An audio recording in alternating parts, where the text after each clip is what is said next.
Hey guys, what is up and welcome back to my channel. If you're new here, this is the Alicia Dion channel and my name is Alicia and this is where we talk about everything gut health, IBS, IBD, bloating conditions and so much more. This week we're going to be answering the question, how do you know if you have IBS? And following it up closely with, do I have a digestive problem or is this normal? It's not an easy thing to be able to know the difference between, especially when you don't have a degree in medicine. But I am here to help you guys understand what is going on in your body, what you think might be troubling you and how you can both fix it and when you should go and get it looked at. First off, we need to look at symptoms that might be telltale signs of IBS. And then we're going to dive into, do I have a digestive problem or is this normal? And by that I mean, are the troubling symptoms that you're experiencing, are they due to a condition or are they something that you can change, an environmental or behavioural factor you can change in your life in order to get rid of that symptom? Factors such as eating too much, overeating, eating fatty foods, moving whilst you eat, all of those things can affect bloating and symptoms of IBS, but you might not actually have IBS, and that's why I'm making this video. And then finally, we're going to look at some troubling symptoms. Symptoms that mean that you should be going to see your doctor because there's no explanation for them or you need to be seen to get a proper diagnosis. So how do you know if you have IBS? Let's find out. So first off, let's go through the signs that might mean that you have IBS.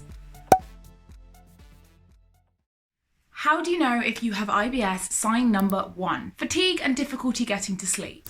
That's a little bit better. There we go. It is reported that over half of the people who suffer from IBS report fatigue. One study actually found that the severity of your IBS symptoms actually predicted how tired you were. It predicted your severity of fatigue. Now, if that's not a direct relationship, I don't know what is. They also found that people with IBS tend to sleep for an hour longer, but they report feeling less refreshed once they woke up in comparison to people who don't have IBS. But why? I found this one really odd. Like, why is it making your sleep so much worse? They found that poor sleep and lack of sleep increases cortisol, which, as you guys know, is your stress hormone. And I'd highly advise you guys go check out Why Stress is Your Worst Enemy with IBS, which is a video that I released explaining everything that stress can do to your gut and your digestive system, making your anxiety, depression and symptoms of IBS so much worse. I will also link it in the description bar below. But in that video I talk all about fight and flight and the gut-brain axis and that communication. But in a nutshell, basically this can lead to inflammation, bloating, stomach cramps and a change in your gut microbiome. Lack of sleep can also lead to things like poor dietary choices, meaning that you're going to go for things that have higher fats and higher sugars in order to boost your energy quicker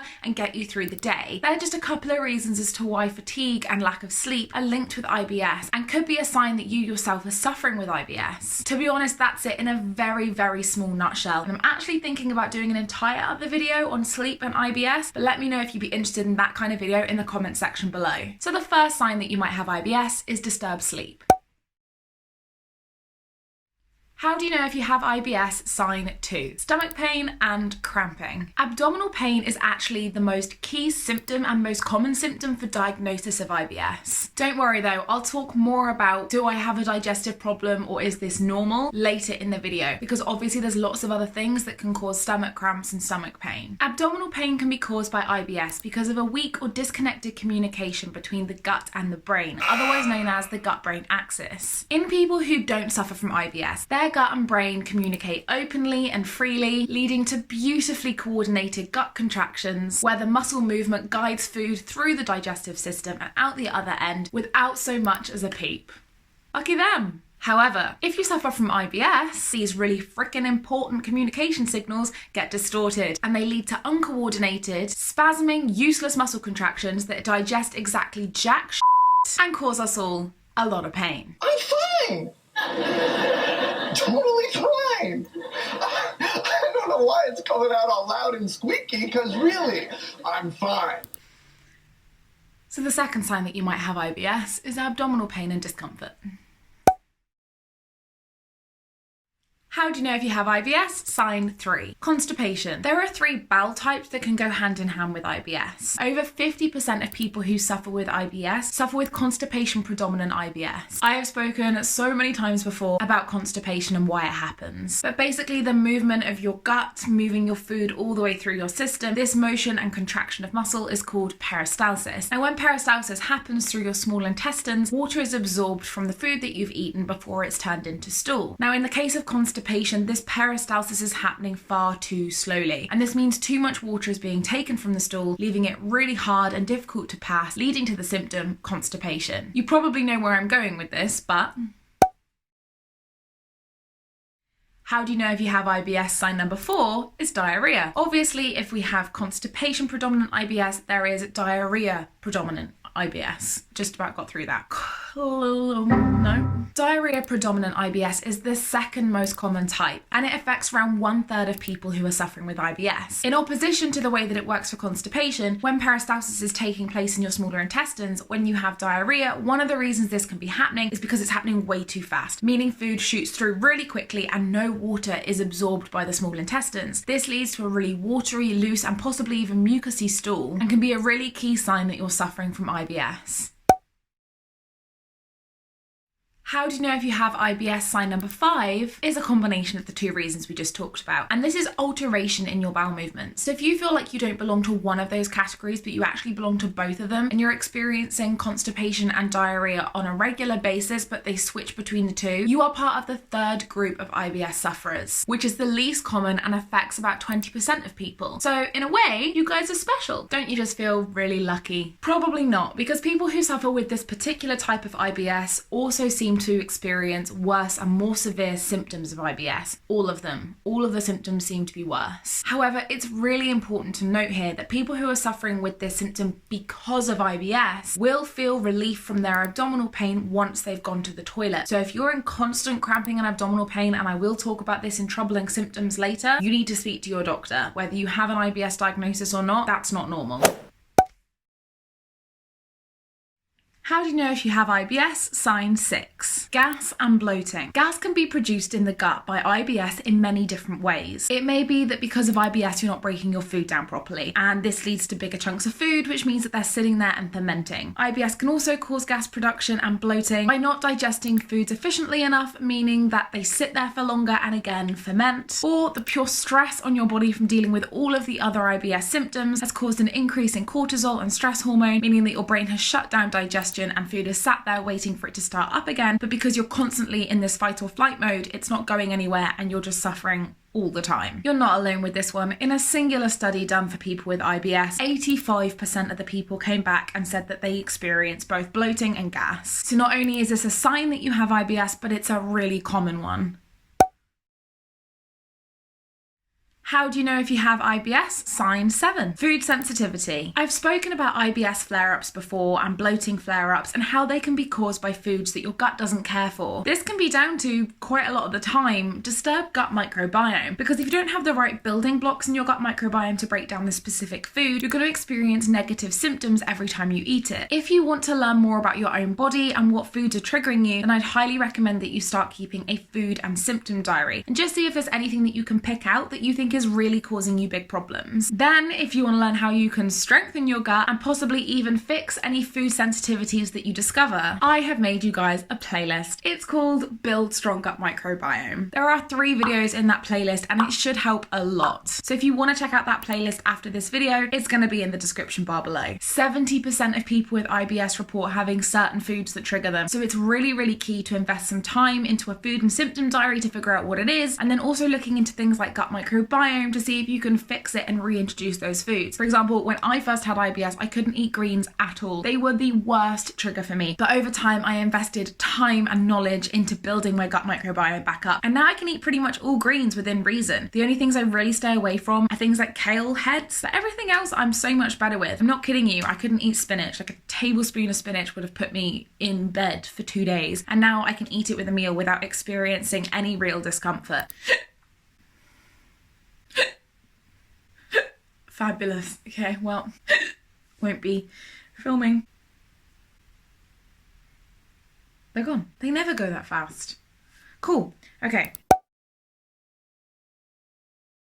How to know if you have IBS, sign number 8. Anxiety and depression. This all comes back around to the gut-brain axis. Don't dismiss this sign of IBS. It can be really hard to see if you're depressed or low when you're actually in it. It's not until you get out the other side that you even see how low you were in the first place. Also, don't dismiss anxiety. Don't put it down to you feeling like you're just not good enough or you're too stressed to deal with a situation. It could be real anxiety that's holding you back. Also, you don't need to feel really low or suicidal or depressed in order to actually actually have depression. A lot of the time it can present as a really flat mood. You're not experiencing massive lows, but you're also not experiencing any highs. Good things happen, but you don't really feel anything about it. Or something that used to really excite you brings you no joy anymore. This can be a key sign of depression, and I really encourage you to reach out to your local doctor and speak to them about how you're feeling and see if there's anything they can do to improve it for you. In a huge study of 94,000 people, IBS sufferers were 50% more likely to experience anxiety and 70% more likely to experience depression. Also, 90% of the body's serotonin is produced in the gut, along with an array of other things that are critical for mental health. So if your gut is in disarray or you have IBS, then you're going to suffer mentally with these things. If you want to invest more time into learning more about how IBS can affect your mental health and also have some great tips in order to improve your mental health and improve your IBS, I've created another playlist for you. I will link it up there for you, and it'll also be in the comments section below, and it is called IBS and Your Mental Health. So do check it out, even if you don't feel like you're depressed and anxious, because sometimes even when you're really stressed, it can make your IBS so much worse, and I do touch upon that within those videos. So we've looked at 8 signs that might show you that you have IBS. Now let's move on to, do I have a digestive problem or is this normal? Obviously, every symptom that I've given you so far can be caused by more than just IBS, and if you're only ticking a couple of boxes, then it could be down to something else, whether that's another medical condition or an environmental or behavioural choice such as dehydration. What I'm going to do is I'm going to run through all of the signs that we've talked about today, and then I'm going to give you alternative reasons as to why you could be experiencing them. If any of these are behavioural or environmental, then you can go about your day and try and fix some of these things, try and improve upon them. And if you find that the symptoms lessen, then it might be nothing to do with IBS. However, if you go through the list and you're pretty happy that you're already ticking all of those boxes and you're convinced that you don't have any of the other medical conditions, then going to your doctor to talk about getting an official diagnosis for IBS might be the way forward for you. So IBS sign number 1 was fatigue and difficulty sleeping. For this one and this one only, I'm going to do 2 separate lists. 1 is going to be all the medical conditions that could be causing this symptom, and 2 is behavioural and external environmental impacts that could be causing you to feel fatigued and having trouble sleeping at night. So other conditions that could be causing the symptom of fatigue and difficulty sleeping are things like diabetes, arthritis, asthma, chronic fatigue syndrome, anemia, restless leg syndrome, sleep apnea, underactive thyroid, celiac disease, glandular fever, depression, anxiety, and so much more. And environmental and behavioural things that could be causing you to feel fatigued and have trouble sleeping at night that have nothing to do with a medical condition include having a large meal before you go to bed, taking long naps during the day, causing you to have trouble sleeping, caffeine after midday, using your bedroom for multiple purposes, which I think we're all guilty of during COVID-19, your room being too cold or too hot or too noisy, drinking alcohol, smoking, exercising vigorously close to bedtime, lack of a nighttime routine, and so much more. So make sure you address any of the things you can on that list before you jump into diagnosing yourself with IBS. Also, I would just like to point out that even if you do think you have IBS, you still need to go to a doctor to get an official diagnosis. But hopefully this video will help you get the list of symptoms that makes you believe that you do have IBS, and also if you already have a food and symptom diary, it's really helpful for your doctor when you have that first appointment. IBS sign number 2 was stomach cramps and stomach pain. However, stomach cramps and stomach pain can also be caused by things like muscle strain, dehydration, gas, gastritis, constipation, and so much more. I would like to say here that if you feel like you're going through some serious stomach pain that never really is letting up, even when you're not eating the foods that you think could be triggering you, or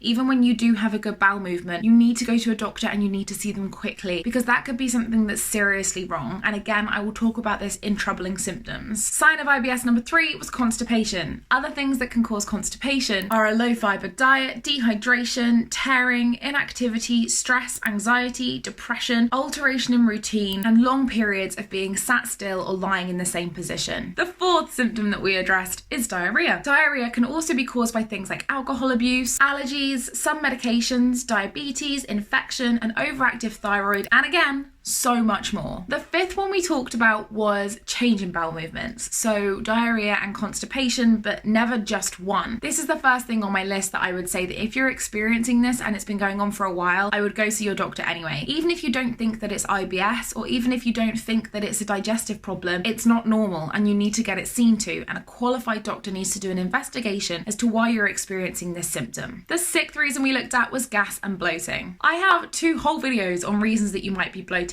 and how you can fix it, which I will link up there for you and drop in the description bar below. But in these videos, I talk about things like moving whilst you're eating, eating too fast, overeating, different foods that produce a ridiculous amount of gas, foods that you can often be intolerant to if you have IBS, taking in too much air while you're eating, and loads more. So definitely go check those videos out. The 7th reason we talked about was food intolerances or food sensitivities. This is another one that I would highly advise you go check out. Even if you don't think you have IBS, even if you're still watching this video and you're pretty confident that you're okay, but this one is still speaking to you, I would definitely get it checked out. One of the things that can ease food intolerances is cutting out things like caffeine, alcohol, and artificial colours and flavourings. So you can give that a whirl and see if it helps at all. And the 8th one was anxiety and depression. I don't know who needs to say it to you, but I'm happy to give it a go. Talk to somebody. It doesn't matter who.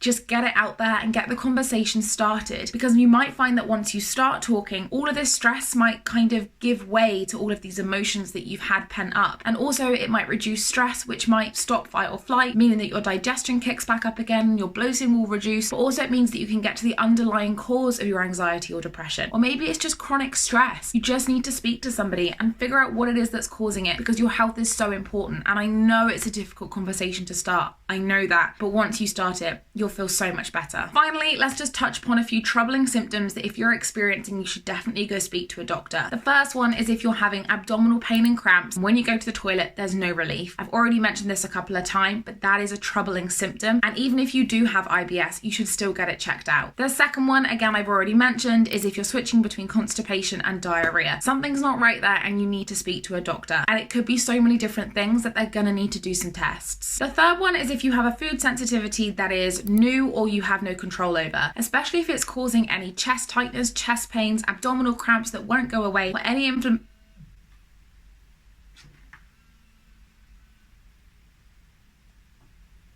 Hello? Thank you very much. Bye. That was a call about my new camera.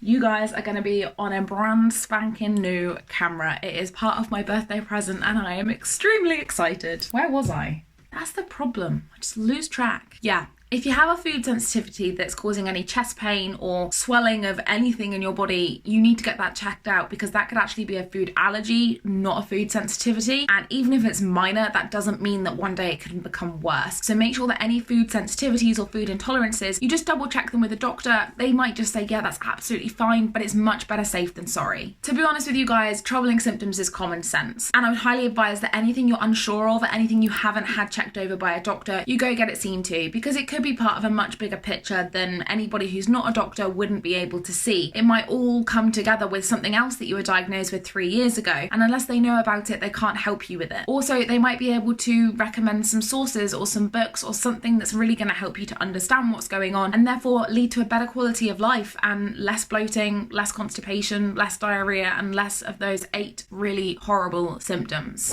Thank you guys, as always, for coming and watching this video this week. If you have any of those troubling symptoms, please go speak to your doctor. But like I mentioned, go speak to them anyway if you have any questions. That's what they're there for. They're there to help you. How do you know if you have IBS isn't always an easy question to answer. So I hope that going through the troubling symptoms and going through both digestive problems and things that can be quite normal, I hope it all helped you. If you like this video, please give it a thumbs up. Make sure to say hi in the comment section below. And also, if you have any information that you want to add or any videos that you want to see coming your way, also drop them in the comment section below and I'll see what I can do to bring them to you. If you want to find me on Instagram, you can. I will link it for you right there. It's Scribbles by Alicia. Make sure to jump on down to that subscribe button. It literally makes me so happy when I see a new subscriber join this community. Thanks for tuning in and I'll see you next week. Bye!